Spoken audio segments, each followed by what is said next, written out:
So let's first look at the local install tools. Those are again the ones you install on your laptop and you do everything on those. There are some famous names out there, and most of the time these tools are professional tools that you also use to do a site survey, active site survey on site. And because they are professional tools, they allow you to do the site survey, and if you're not yet on site, they also allow you to do some planning. Also, if for any chance, any reason you couldn't survey one area while you were doing the site survey, they allow you to predict what may have happened if you had done the site survey in that location. So it's good before you go on site, it's good after you've been on site if there are some areas that you need to complement with some predictions. So there are some famous names such as Ekahau, which has a site survey suite, and also it integrates a Wi-Fi planner. Another famous name you'll hear about is Fluke Network Air Magnet Planner. Fluke Air Magnet actually is a long suite of different tools that include, among some others, the planner.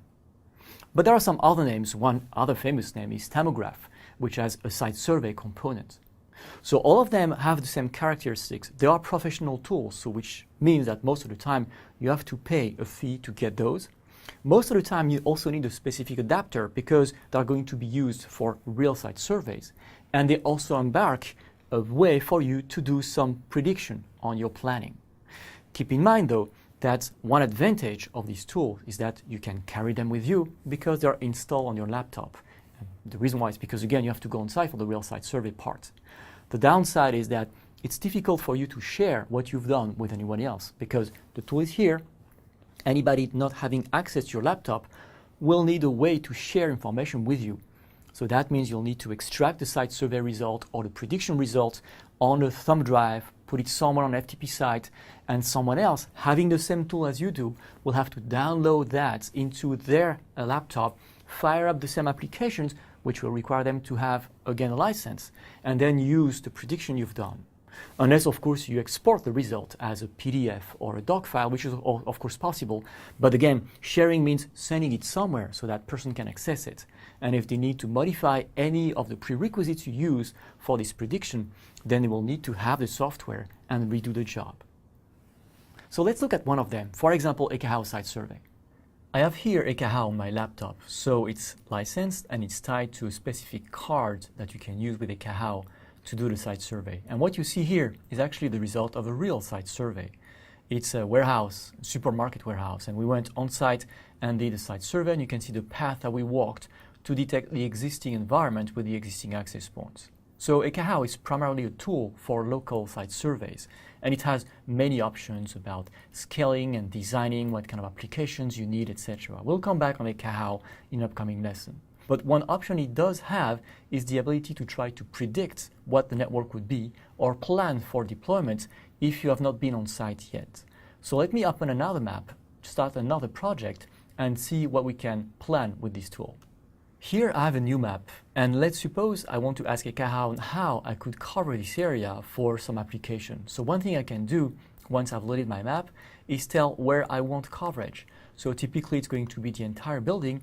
So with the tool you see here, I can tell the tool exactly where the coverage is supposed to be. So in my case, it's going to be the entire floor, but it may be some cases where you do not cover everything, or you want to have a very specific design for your coverage area. Then the next step is to tell the tool about the scale of the map. So that's done here, where I can say that, for example, from here to there, this is about 3 feet.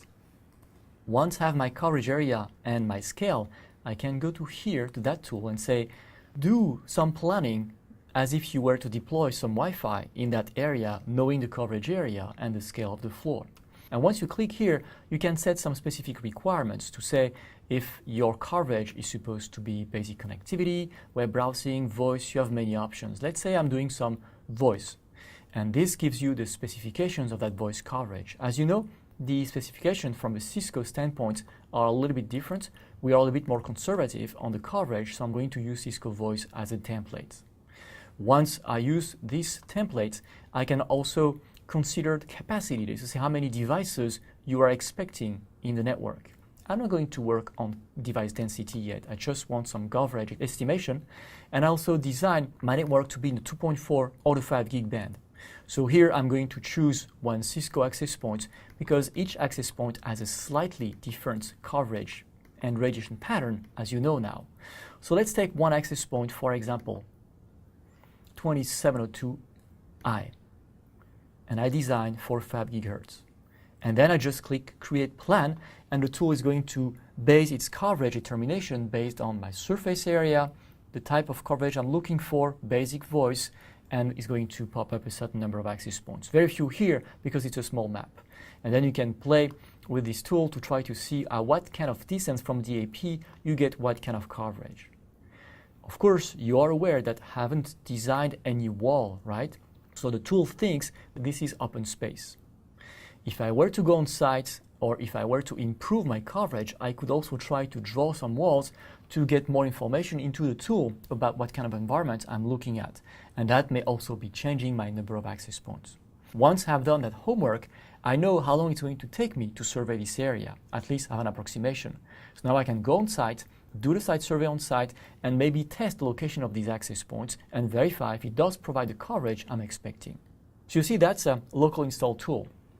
Once I have this project done, I can save it, and it's going to save it as a specific file format, which is called ESX here.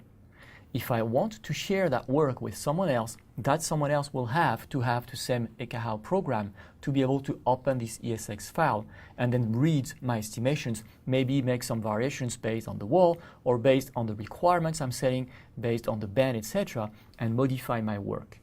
If I want to display that result to a customer, I can always go to File, and instead of saving as, I just go to Reporting.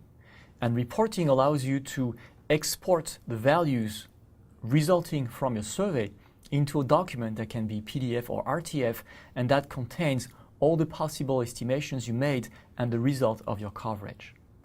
Once you've done that, you can open this report and communicate with other people. Of course, they have a read-only view. They see the result of your study. If you need to make any change, here again, you have to take that file, this ESX file, and then communicate that file one way or another with someone else. So you see, it's very practical because it's an all-in-one tool that has site survey capabilities and planning capabilities. One constraint of local install tools is that when you install the tool on the laptop, this is the place where you'll be working on the tool. If you need to exchange with some other people, they either need to have the tool as well, or they need to have a way to report back to you the changes they need on the estimations you made, because everything is on that laptop.